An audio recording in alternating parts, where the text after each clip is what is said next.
So one thing that pretty much every channel who deals in books and manga and any other form of literature have in common is that they love to do bookshelf tours, basically just showing off their book collections. And I thought, you know what?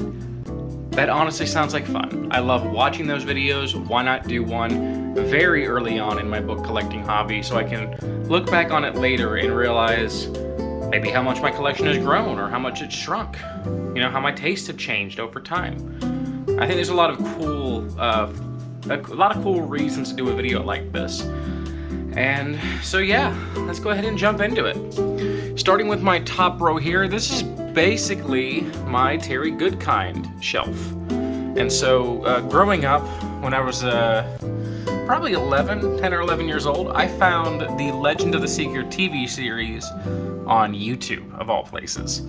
And I watched it and I loved it. And as I got a little older, probably about 14 or 15, I realized there were books based on the series, and I bought the first, I think, 5 or 6 and read through them and absolutely loved them. And for whatever reason, just never continued on. So, you know, as an adult, now that I have a bit more space and access to these types of things, I decided I wanted to pick up the entire series. And so here I have it in the order I recommend reading it in. So Wizard's First Rule, which I'm actually currently reading again for the first time since I was young. Stone of Tears, Dead of Bones, which is a prequel novella.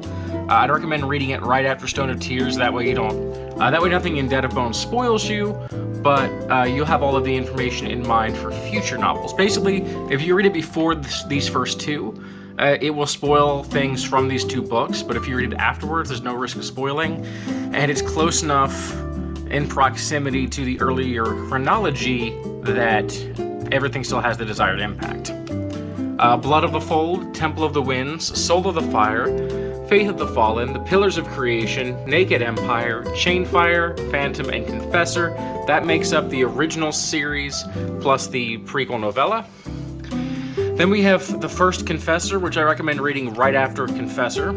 It's a prequel novel that happens very first in chronology. Then we have The Law of Nines. This is a far future sequel, and it has a lot of relevance to Confessor. So I'd recommend reading this after you read Confessor, or after you read The First Confessor. Basically, both of these novels have a lot of information that's best read when Confessor is fresh on your mind. You could really read them in either order, it's up to you. Just read Confessor, then read one of these, then the other, doesn't really matter. Then we have the Richard and Kaelin, what would that technically be? Quartet? So the Elm Machine, the Third Kingdom, Severed Souls, and Warheart. And then we have the Nikki Chronicles. So Death's Mistress, Shroud of Eternity, Siege of Stone, and Heart of Black Ice.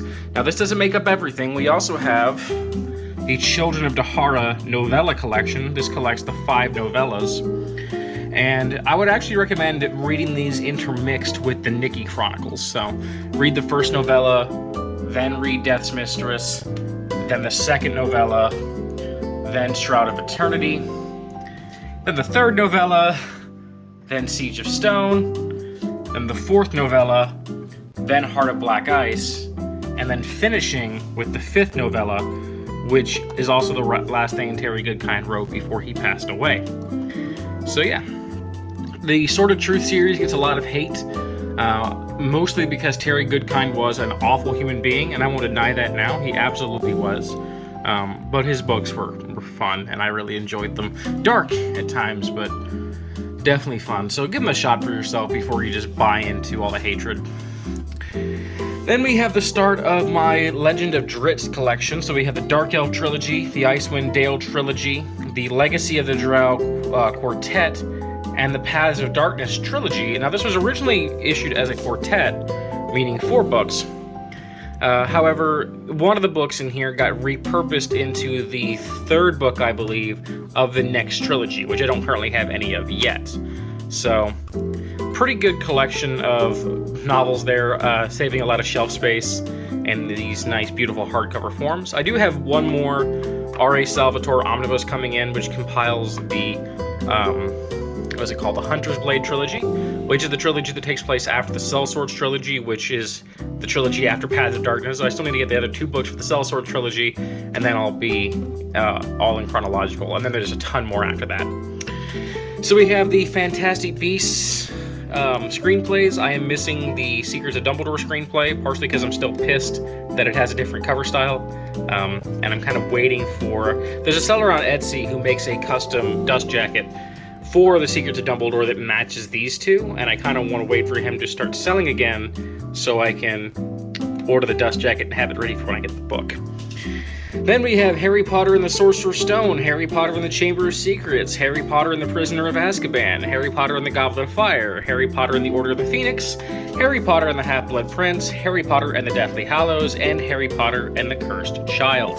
I recently reread all 8 of these books for the first time since childhood in the case of the first 7, and for the first time since it released in the case of Cursed Child. And, yeah.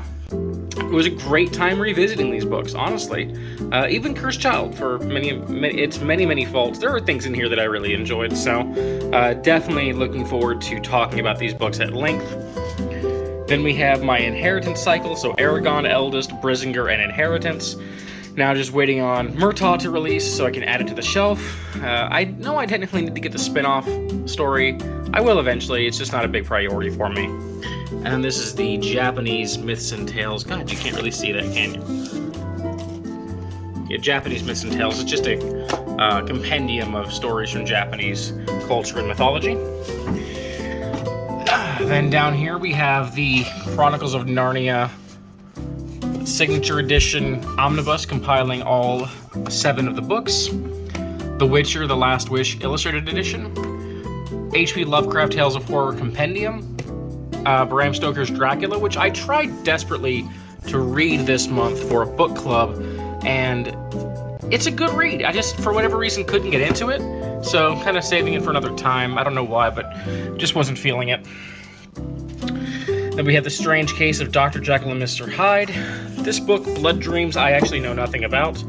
My local library does this thing where you can actually buy the books that people either bring to donate they can't store, that they already have copies of, or books that are cycling out.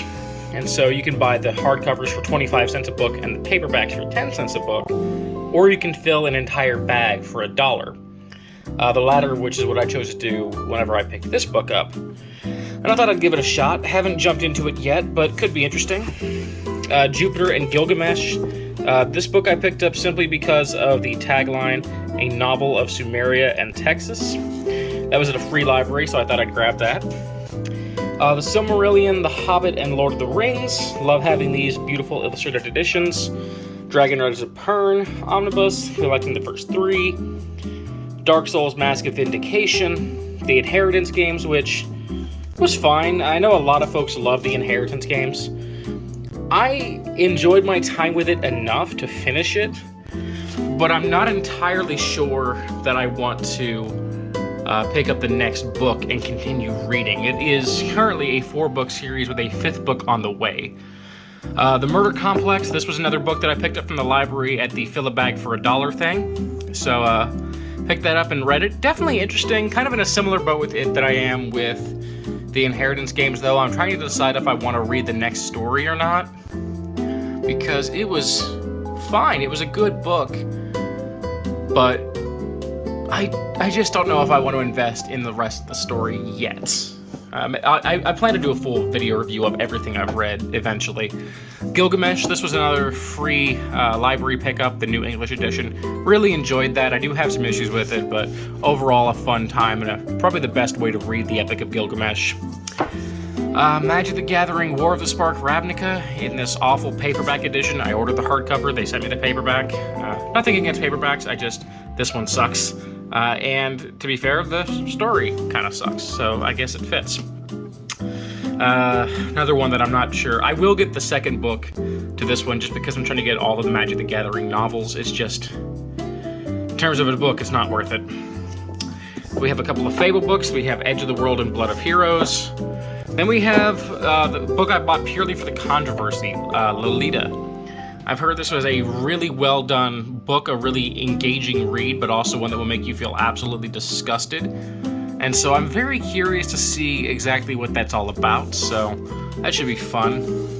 See if I walk away from it hating the characters or the writer even. Then we have the Bleach Can't Fear Your Own World light novels. These are fantastic. If you're a big fan of Bleach like I am, and you've already read all of the Thousand Year Blood War, or now you're watching the Thousand Year Blood War, whenever it finishes and you just want more and you want answers, this trilogy of light novels is here to give them to you. It is such a good time, and I strongly recommend them. They are incredible. Then we have Fable the Balverine Order, Fable Blood Ties. I have read Blood Ties, really fun story around Ben Finn. And the start of my Magic the Gathering books. So we have Planeswalker, Time Streams, Wrath and Storm, The Colors of Magic, The Secrets of Magic, The Gathering Dark, Invasion, Judgment, Assassin's Blade, Champion's Trail, Legions, Ravnica, and Ascension, and then the first 3 out of 17 Supernatural books. So Nevermore, Witch's Canyon, and Bone Key.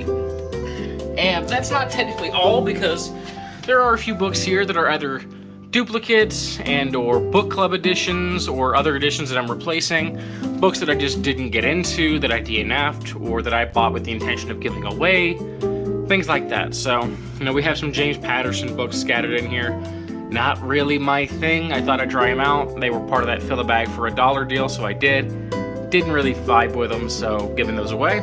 The Thousand Orcs by R.A. Salvatore, part of the Hunter's Blade trilogy. Nice full-sized edition of it. I just have the trilogy coming in the mail, so I don't need this extra copy. The Dragon Riders of Pern paperback edition trilogy, another one that I just don't have need for because I had originally ordered the hardcover edition, and the seller sent me this one by mistake. And when I alerted the seller of the mistake, they refunded me the order and shipped me the hardcover and told me to keep the paperback, so I'm just going to give the paperback away. Heaven's Official Blessing Volume 1. I got this because I wanted to show support to the author. I know, basically it is a Chinese danmai, which is the Chinese equivalent to boys' love. And I wanted to show support to an author who I know would be facing a lot of opposition from the Chinese government. And so I bought the book to show support. Not really my kind of thing. It kind of leans into that whole cultivation magic thing that a lot of Chinese stories like to lean into. It's not really my vibe, but I bought it to show support, and I'll probably give it away to a friend.